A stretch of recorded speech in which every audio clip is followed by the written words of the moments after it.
est-ce que cette loi de la Constitution, est-ce que la Constitution est-elle respectée quand aucune initiative n'est prise, aucune mesure n'est prise pour permettre à la diaspora de jouir ou d'accomplir son devoir civique pour la nation? J'entends à cela les votes. Si on ne veut pas que les membres de la diaspora congolaise, soit éligible, mais permettez que cette diaspora soit électeur.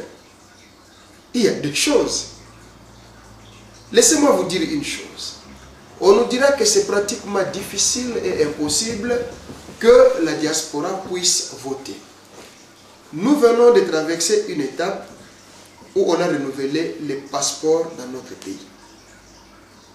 Ce n'est pas les Congolais de l'intérieur qui sont au Congo, qui n'ont pas les moyens de sortir, qui n'ont pas les moyens de faire des voyages pour lesquels ces passeports ont été adressés.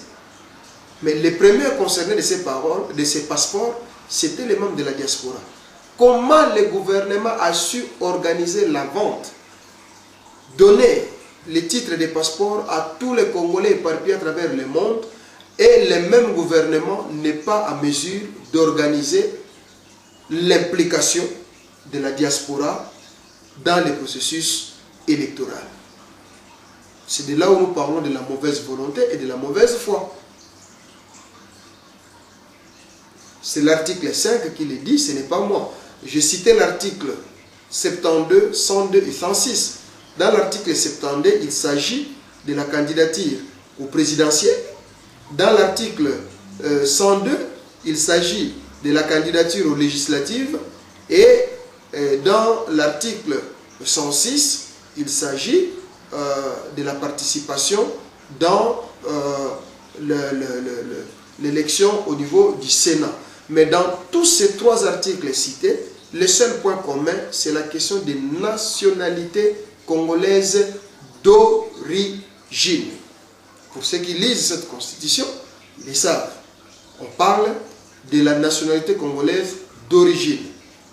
Parmi les arguments que nous avons entendus parler par certains politiciens ou politicards, ils disent que ceux qui sont dans la diaspora, beaucoup ont acquis ou bien ils ont changé de nationalité et que la nationalité congolaise reste une et une seule. Mais l'esprit de la Constitution nous parle de la nationalité congolaise d'origine. De ceux-là qui ont acquis la deuxième nationalité, mais s'ils sont congolais d'origine et qu'ils ont conservé leur nationalité congolaise d'origine, pourquoi devrions-nous leur empêcher d'accomplir leurs devoirs civiques?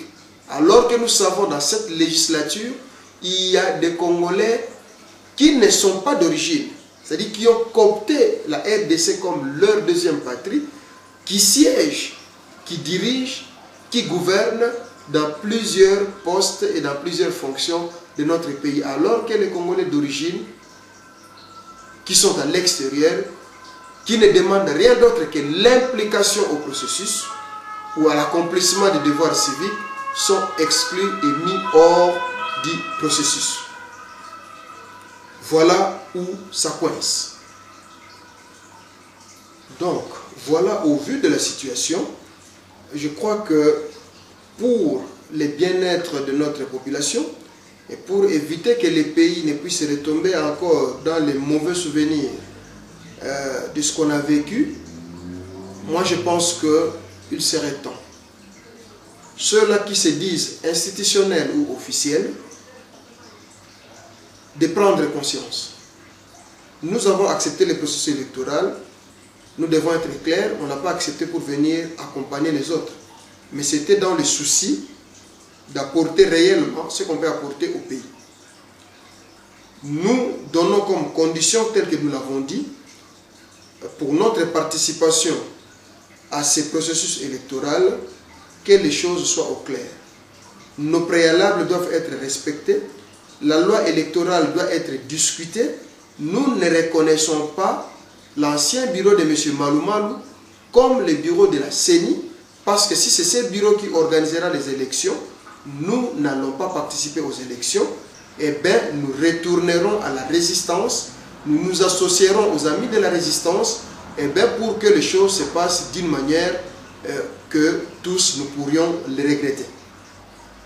Dans les soucis de faire mieux, nous vous informons, nous vous prions de revoir tous les calculs que vous avez faits, de revoir tout ce que vous avez mis et qu'on se mette tous autour d'une même table. Nous, on n'a pas besoin de participer ou d'entrer au gouvernement, mais plutôt de discuter ensemble avec les pouvoirs, avec les régimes, nous tous acteurs politiques, nous tous fils du Congo, nous tous enfants de la RDC, autour d'une même table.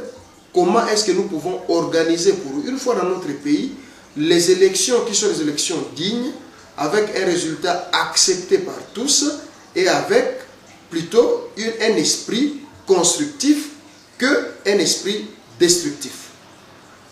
Voilà la petite analyse et la petite prise de position que nous, troisième force, on pouvait prendre, nous, Banacité, par rapport aux événements tels que ces événements nous sont présentés. Voilà ce qui est notre prise de position jusqu'à ce point. En vous remerciant.